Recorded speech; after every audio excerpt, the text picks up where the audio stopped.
Welcome to the Bret Boone podcast. I am your host, Bret Boone, and today we've got a very special podcast.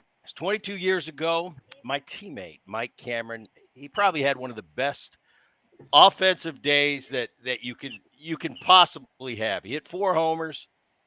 It's only been accomplished 16 times in the history of Major League Baseball. I had a little role, but by the end of the day, I was kind of chopped liver. We went back to back in the first inning twice. Pretty unbelievable day. We're bringing all the guys back for this special 22-year anniversary. Ladies and gentlemen, welcome to the podcast. We're going to go with Mike Cameron, Mike Porzio, and Jim Parque. Guys, I appreciate y'all coming on, man. Definitely. It's a blessing. It's a blessing. It's a blessing. Jim Parque, 6-year Major League veteran. Chicago White Sox finished with the Tampa Bay Rays. Then we got Mike Porzio, Colorado, 2 years with Chicago White Sox. And Cammy, his career can be summed up. He got to be teammates with Mr. Boone for a few years, and that's what he got to do. But guys, I really appreciate you coming on here. It's fun. Obviously, it's Cammy's day, and it's something that hits us every year. That particular day, and I'll set the stage, and I want to find out where you guys were on that particular day. But whenever you go to the ballpark, there's always a chance you're going to see something you've never seen before. It doesn't happen too often. That particular day, I still look back at it and I think, man, I had a pretty good day, and nobody even talks about it. Like I was sitting there in the first inning. I got 2 homers, 4 ribbies, and nobody to this day ever. I finished at the end of the game, and I'm kind of going, man, I was pretty good today, and nobody's talking about it. But I'll never forget that day. That was Cammy's day. It was pretty awesome. We'll get into both sides, what it was like on both sides as the podcast goes on. But Jimmy, I want to ask you, your career, what was one of the most memorable things besides this day? I mean, from a positive standpoint, you went through in your career. Yeah, there's quite a few. That 2000 run that we had with the Sox was awesome. We had a good time. I really think that 2000 season, that was just special. You work your whole baseball life to try to get into a position like that and then go through a playoff run with the guys that we had. It was epic. And I still talk to a lot of those guys, a lot of lifelong memories and relationships. So, post-baseball life, if you will, it's really helped me through all things. So, yeah, I think that was special. That was special for sure. And Mike, for you, any special memories from your big league career that stand out? Special day like Cameron had? He's going to get enough love today. Smiles. I didn't have quite the storied career like some of you guys, but somehow I wound up on the mound in some odd scenarios. Obviously, this day I was on the mound facing you, but I happened to be on the mound that day. Those guys jumped over the fence too, so that was a little peculiar. Kind of stole away my web gem, made my nice catch, and all they played was those guys running on the field. That was a crazy moment. But I agree with Jimmy. Just like the friends you meet along the way, it just makes all that hard work. Guys that can relate to the battle and the grind. And I enjoy some of those friendships still, and I appreciate the game for the opportunities it gave me. Cammy, Yes. just touch on this a little bit. You know what, we I joke at the beginning about being teammates, but Cammy, you had a great career, a lot of great memories. We both shared in Seattle, but you played many other places. I played other places as well. Yeah. This has got to rank pretty damn high. I couldn't imagine a better day than that. I remember when you made your first All-Star game, and that was about as genuine of joy I've seen on a teammate or another player's face when you got the word. I know that was a pretty special time for you. The whole 2001 season was special for both of us, but I look at all the things that you've gone through in your career. Yeah. It'd be tough to top this particular day. You got one? I really don't have one other than um, having that All-Star game in Seattle in 2001 after I just got traded there in 2000 for Griffey, obviously. And then those same 2000 White Sox that Parquet is talking about was sweeping them was a pretty good time for me with a lot of friends over there just being traded away from the White Sox 2 years previously. But 2001, that season in itself, 2002, I can't top that, but seeing my kid make it to the big leagues in the COVID year was pretty close. But for a personal, um, from a personal level, there nothing probably tops that 4-homer game because there's only at this point I think 18 or 19 players in the history to do it, and I was having to be the 13th player, and to do it in Chicago where I was first given the opportunity to play in the big leagues was pretty special. All right, let me set it up for you. Okay. It's May 2nd. Let's see. At the time, the Seattle Mariners are 19-9. We're in first place. Yeah. The White Sox are 17-11, second place in their division. Johnny Roush is on the hill for the Chicago White Sox. Faces buddy of mine and yours, Mike, James Baldwin. Now, it all looks good on paper, but I remember that particular day. It's getaway day. We've lost 5 of 6. The White Sox had beat us the first 2 games in that series. It was a Sunday. It was getaway day. No. We won one and they lost one. It was they lost 2. We didn't lose 2. I'm telling you, we did. Okay. Do we have a history check? I think we won one game. All right. Nevertheless, I thought we had lost 5 or 6 going into that. I remember this, and tell me what you remember.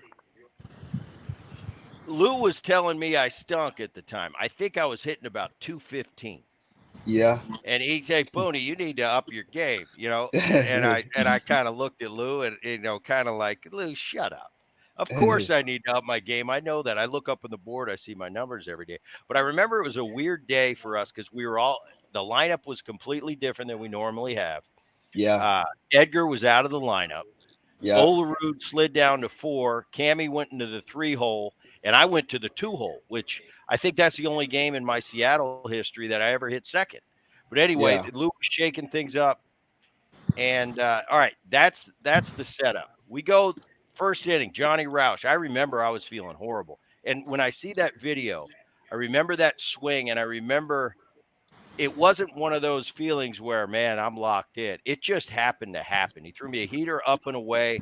I put a swing on it, and one of those times where I don't know how I did that. It felt a little bit lucky, but nevertheless, it was good. Went around a base. Cammy hits the homer. We bat around. At this stage, Jimmy, we've all been in those games before where it's going to be a one-sided game. You guys are both sitting in the bullpen.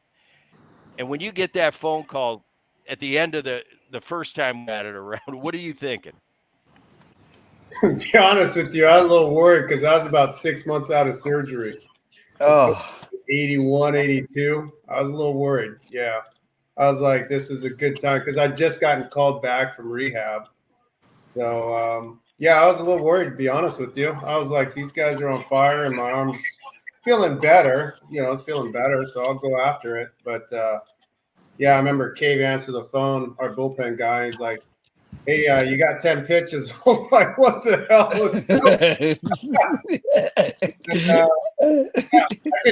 I could hit only one spot that day, but that was down the can waist high.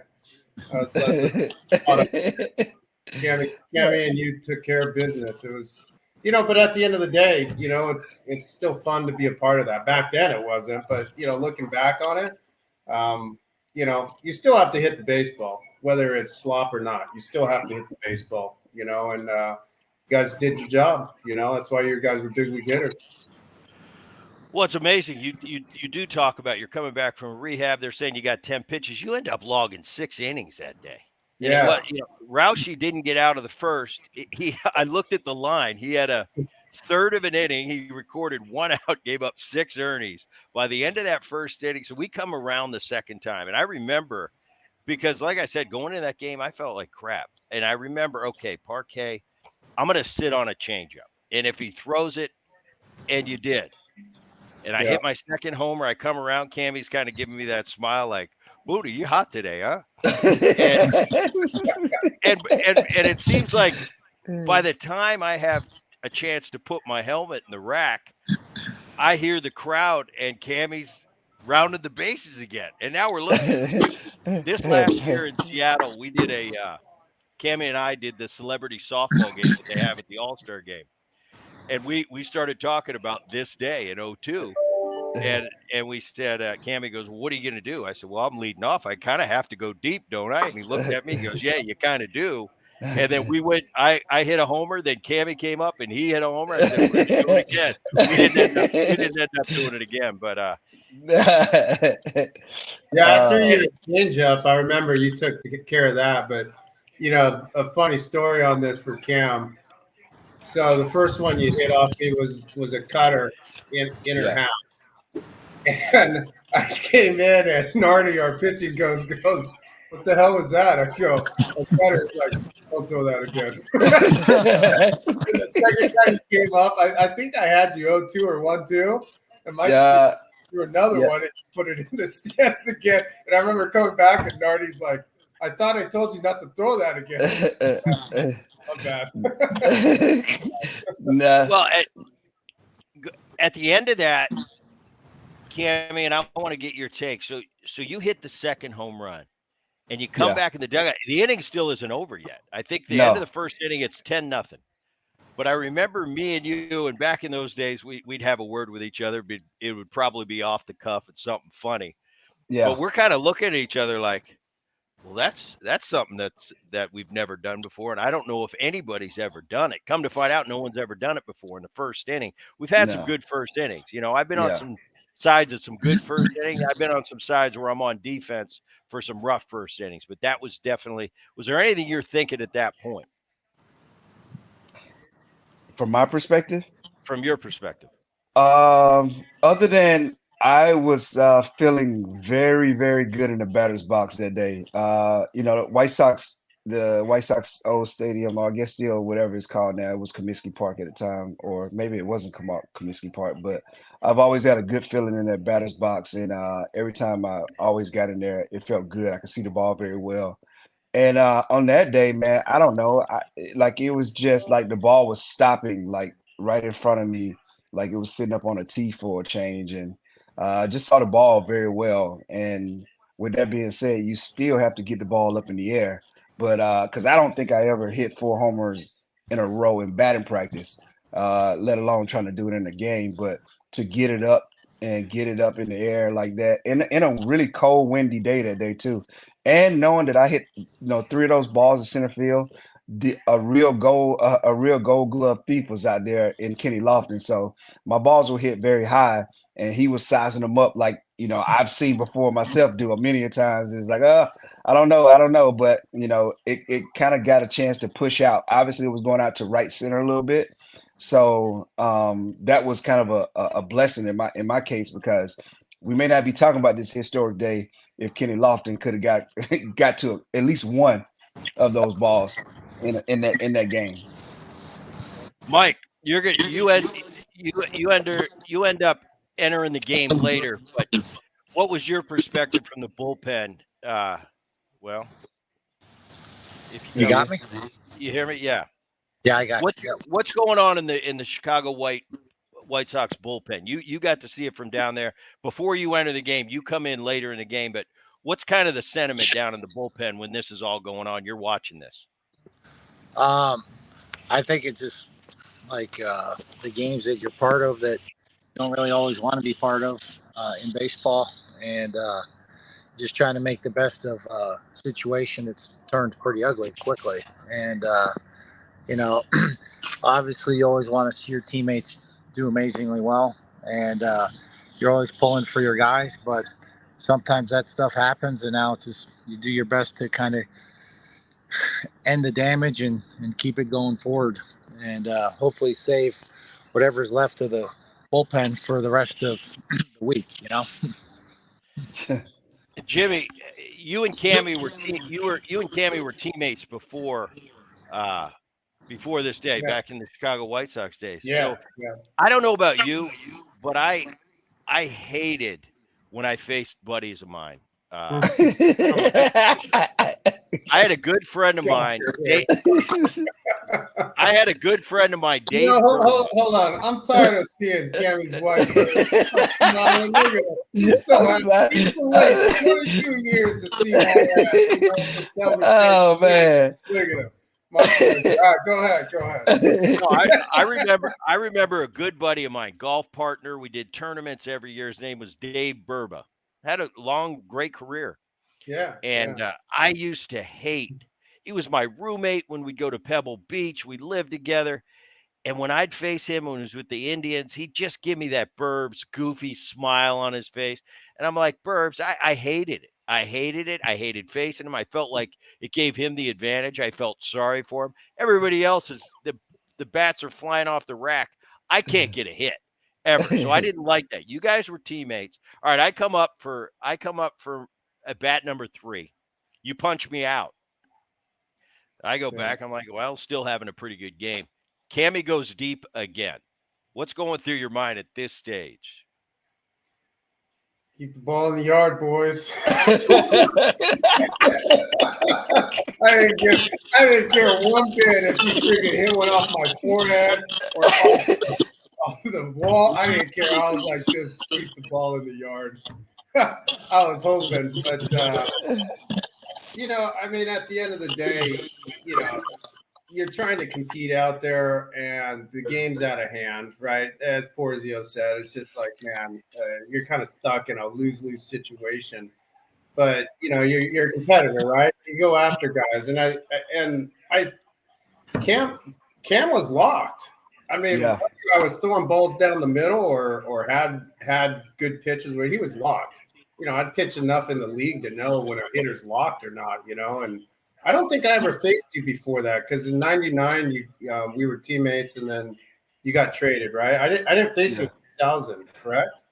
Yeah, we faced each other in 2000. I don't recall, but maybe so. Punch you out. I had to have punched you out, bro. I may have to go back and look at it. I'm out. Mike Cameron versus Jim Parque. Career 3 for 3, 3 homers. So that was it. So that was it. How about you, Tony? How did I do against you? Did I get you? I know I punched you once. I think you punched me. I think you punched me twice. I ended up with that home run that day. I ended up 2 for 5 off you career. Nice. Porzio. I think Cameron 0 for 2. Boone 1 for 2. No homers. Yeah. I think I walked a couple times against Porzio.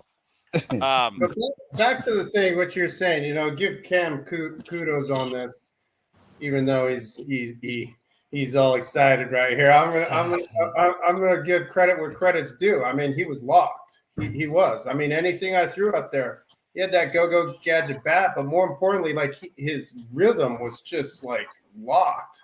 I mean, I was trying everything. I mean, I was mixing pitches. I was throwing dump stuff just to kind of get you off, and you still weren't, biting on. And I was like, well, here you go. Here's that stupid cutter again. And you put it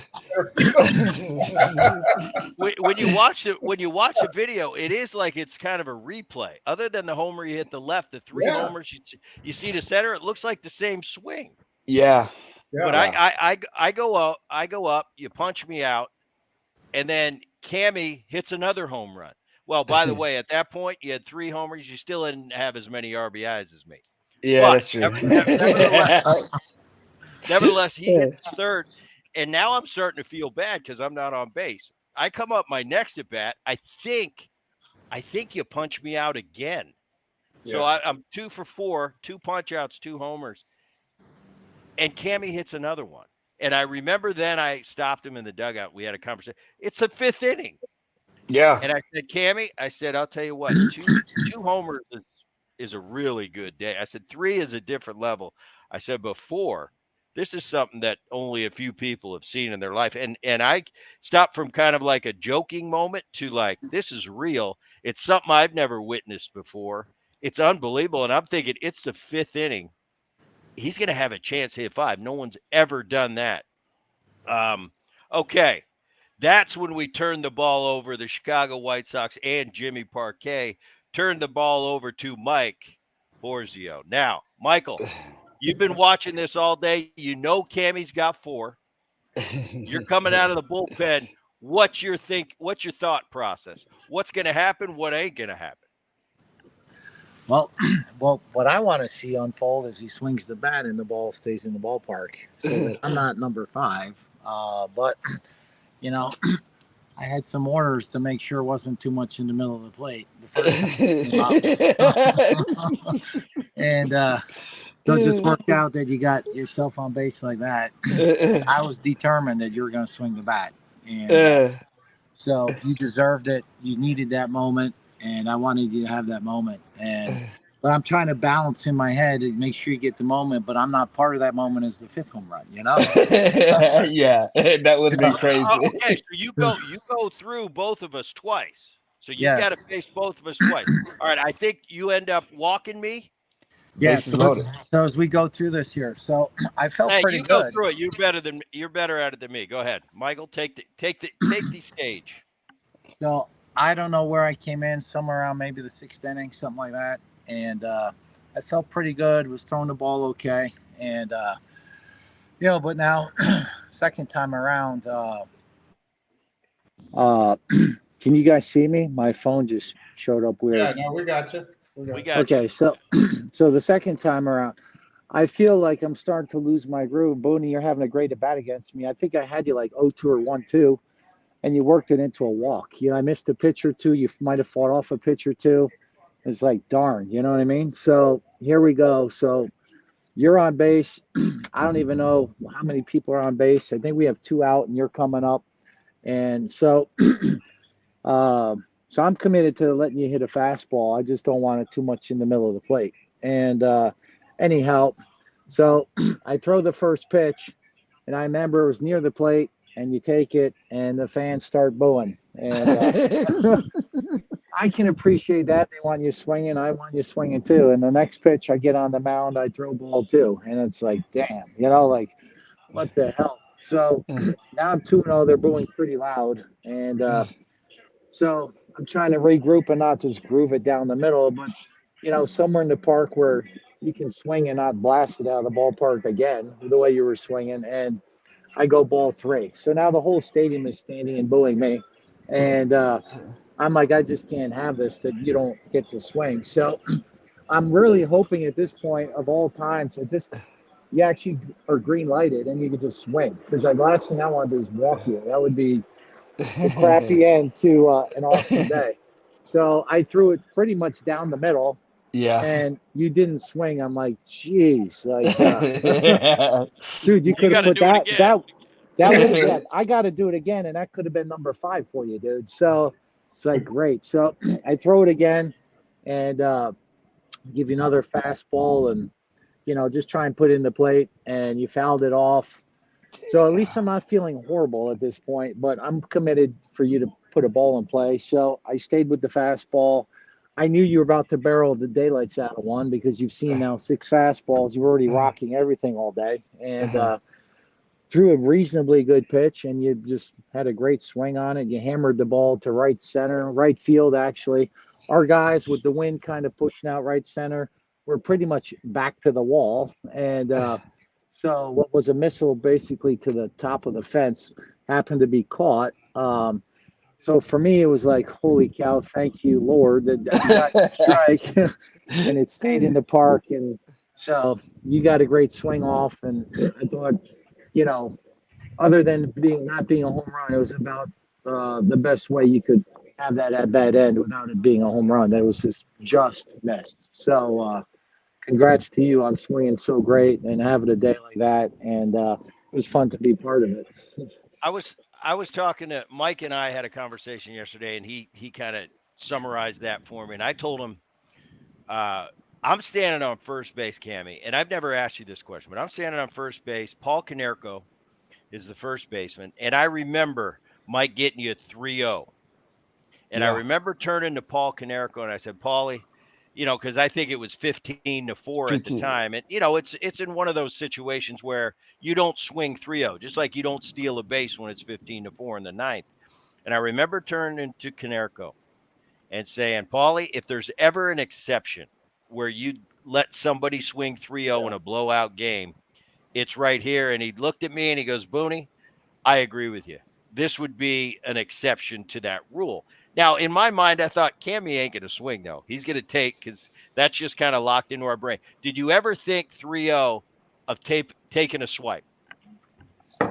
No, because of the quote unquote unwritten rules of the game, and not trying to, I guess, make an embarrassment of someone in a sense. But I mean, if I had a chance to throw, that would just take a swing at one. That would have been the one to swing. Which I rarely ever really swung 3-0, because I figured if I get 3-0 and I got the bases loaded, I'm going to pretty much get kind of the same pitch.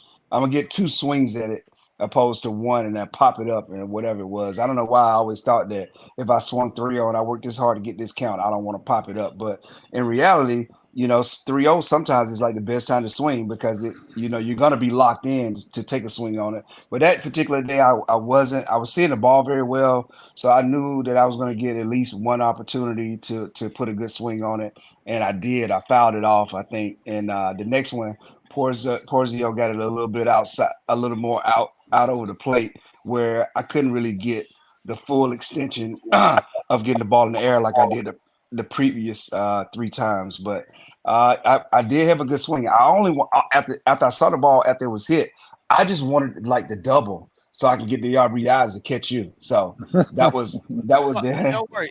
Right. You tied me on the day. You hit 4 homers. We had the same amount of ribbies, but don't worry about that.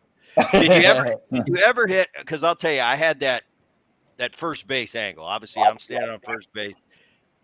I'm sitting there kind of in my mind. I'm like, you get to 3-1 and you take a great swing 3-1, you foul it straight back, and then 3-2 is the ball you hit to the wall and right. Did you ever think for a second it had a chance? My angle at first base, you smoked it, and I said, that's smoke, but that's not a homer. And I took off, and it ended up not being. Did you ever think for a second, maybe? Only when I first hit it, because of the way it left the bat, but it didn't get enough height.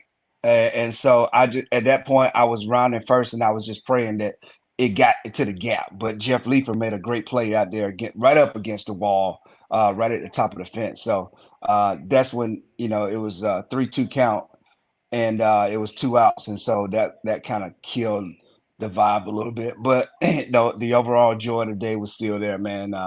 Even the White Sox fan gave me a standing ovation, which was crazy, because I felt like they hated me for the damage I did against the team, and I felt the same way from when I got traded. So it kind of evened out. It kind of evened out in various forms. I remember at the end of that day, and all of a sudden I'm going up to the locker room, and you were last. I'm sure you were doing a bunch of interviews on the field. Yeah. I get up there, and I've never seen this before in a game. Jimmy, you know what? Well, when somebody gets married and everybody holds the bats up in the air, and you kind of get serenaded and you walk under. When I came up to the locker room, I got my bats and my glove, just a normal day going to put it in my locker. Everybody, all his teammates and all the personnel, the clubbies and the trainers and everybody, they all had the bats up. And obviously Cammy was doing all the interviews on the field. I've never seen that for a player ever, for something he did on the field that day. I've seen no hitters and perfect games and huge game. I've never seen anybody with the serenade, but I guess that lends it to the fact that it's only happened, I think, 16 times in the history of baseball. It's So special. I went through. It's special. How was it, Cammy, coming up to the serenade? Was it pretty cool? Yeah, it was pretty exciting, to walk in there and have everybody standing in line. And someone had aluminum foil on my bat.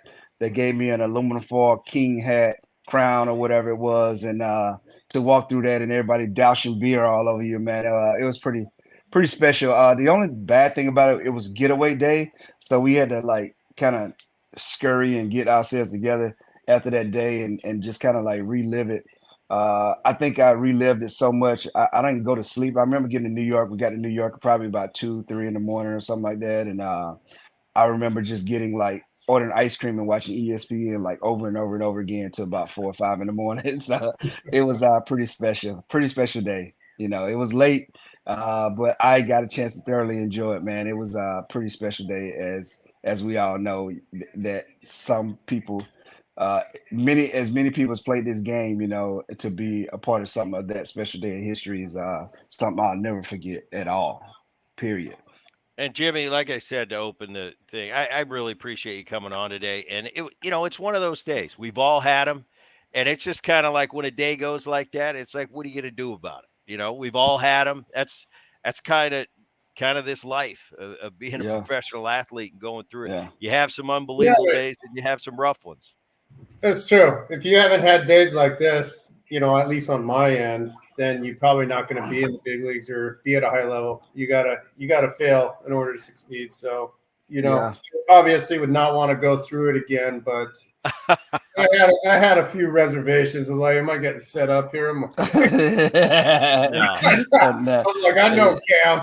What's he talking? I was like, nah. You know, I mean, when you get a chance to play against guys you played against, I was like, I really hated it had to be like against, guys that you really had to go in the trenches with a little bit. I hadn't really faced Porzio, I really knew him, but I knew, coming up with you, being in there in '98 and having a full season of struggles. Like for me, yeah, after having a really great rookie campaign and struggling like I did was just I couldn't figure it out, and to be able to kind of overcome some of those things and then, getting traded after that particular season, obviously the White Sox got a great player in Canerco, and me getting a chance to go to Cincinnati and regroup and to start it all over again, and then to get traded for Griffey, man, like it was a whirlwind of years over a course of a 4 year span, and that 3 or 4 year span I was in Seattle. So yeah. you can't beat it, man. But you're right. When you go through some things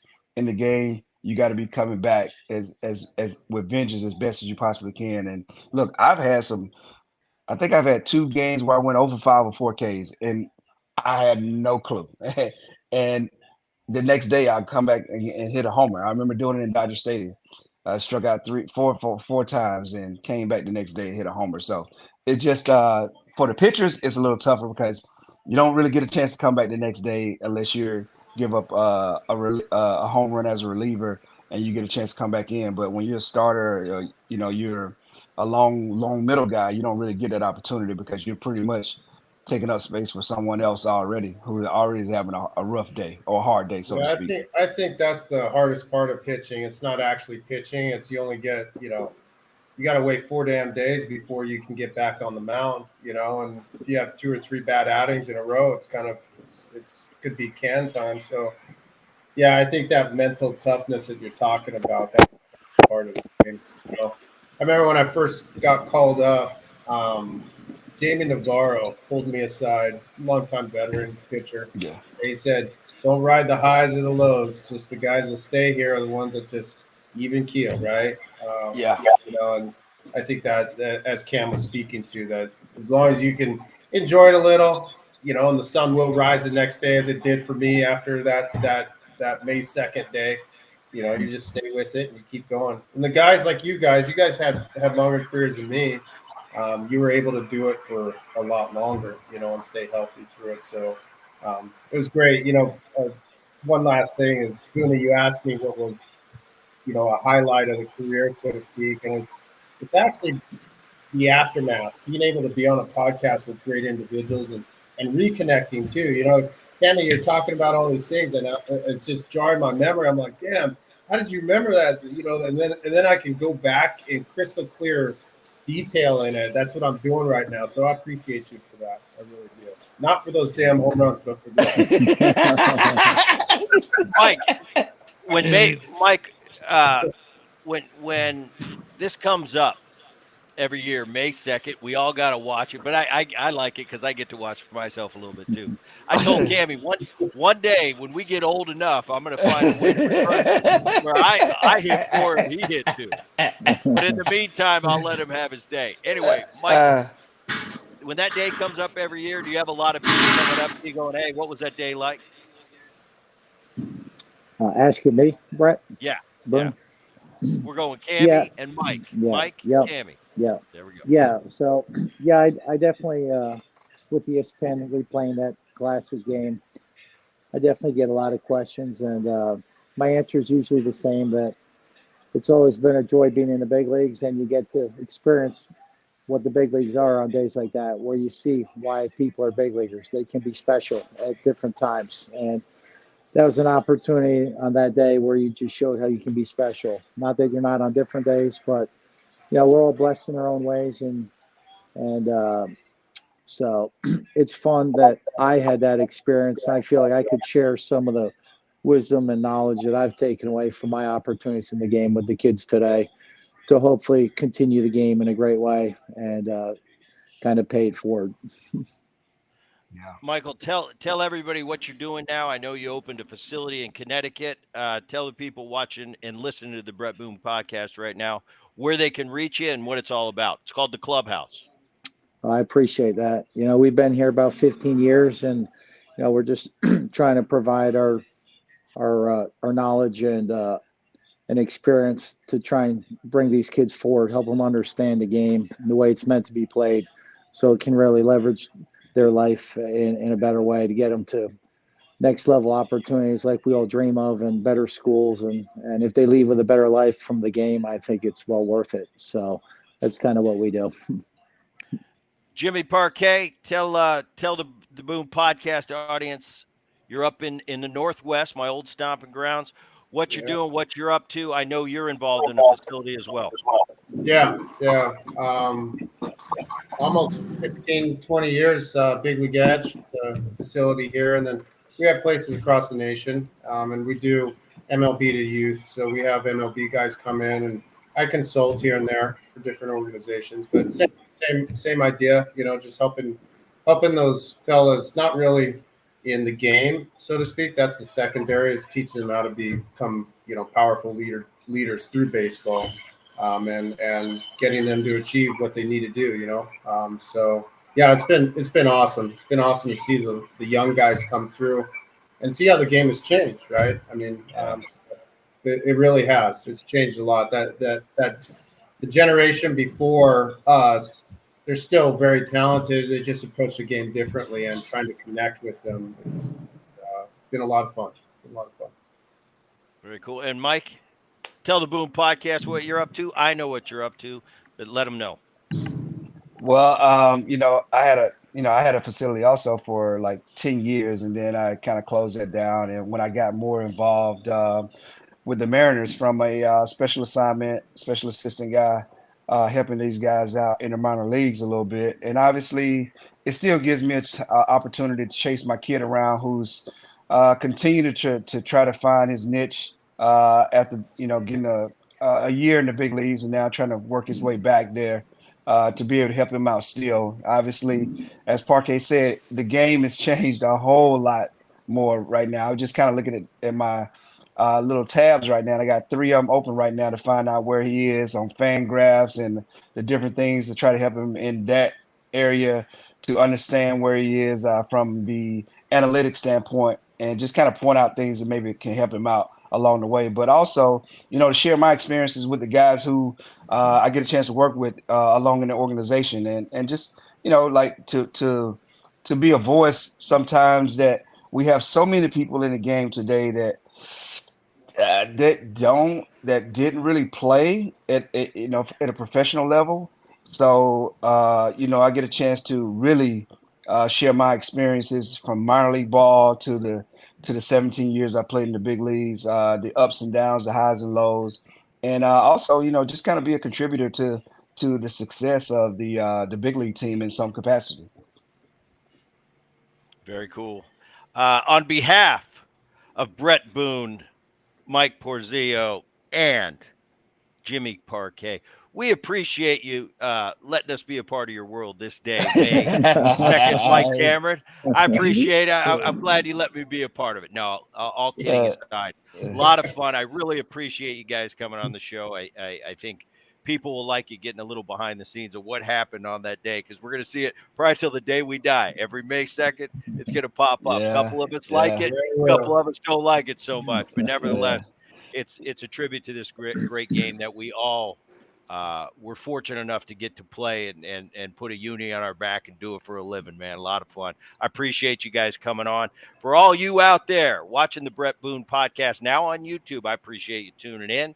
And if you're listening to wherever you get your podcast, wherever you like to listen to them, I appreciate that as well. And until next time, keep it here.